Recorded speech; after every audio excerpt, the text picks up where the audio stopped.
This is Steve, and today in the garage we're at the Goodguys in Pleasanton.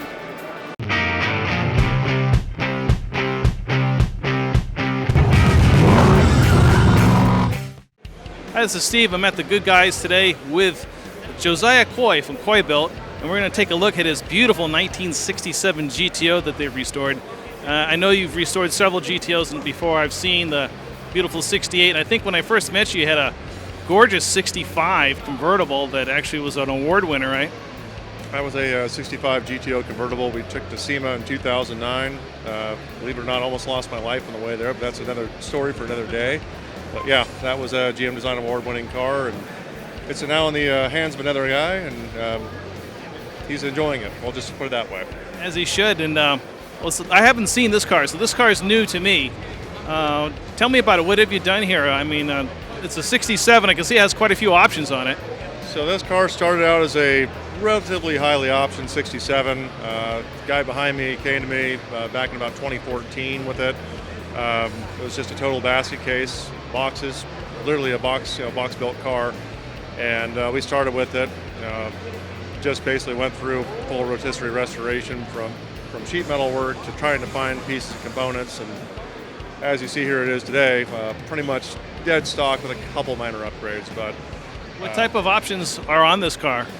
So power windows, power brakes, power steering, power antenna, power trunk release, air conditioning, optional map lights, tilt steering column. I know there's something else I'm forgetting. I can see the rear-mounted power. Is that a power antenna? Yes, it is. That's nice. And I see it has a nice stance. Like it's not quite the stock stance. What's going on there? So pretty much every car we build, I put hot shit springs on, regardless if it's supposed to be Concours or modified. There's actually a slight mistake. These are small block springs in the front of this, so we are going to be raising up about an inch in the front, but these are just a 1-inch drop all the way around. They are powder coated to look like an oil rub finish, so they appear stock though. Yeah. Well, that's nice. The subtleties is what I've always liked about your restorations. You do some mods, but they're subtle, and it's not like screaming out at you, because the original design of the car is really pretty. It's a beautiful design, and to disturb it too much would really be wrong. And I like you chosen a stock color. You could have gone red or something, but I love the stock gold color. I don't remember what the name of this color is. This is actually a 1978 Trans Am Solar Gold, but originally this car was Signet Gold, which is more of a flat gold, we'll call it. But the owner and I, and most of the builds I do, I like to keep them sort of factory appearing to a degree, because the designers did a hell of a job back in the day, so why screw that up?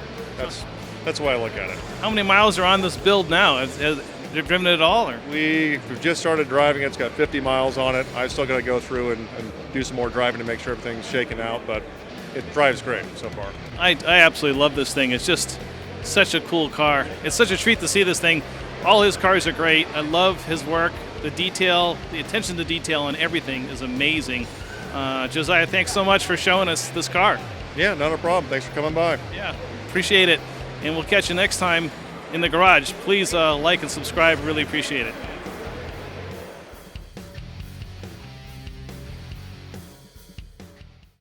We're never using those again. On that 68, I had one start to go through the wheel on it too. No. That's too bad, because the 67s are red in the center. Well, they can either be red or black. Black is 68, I think, right? They did both. They did both? Oh, okay.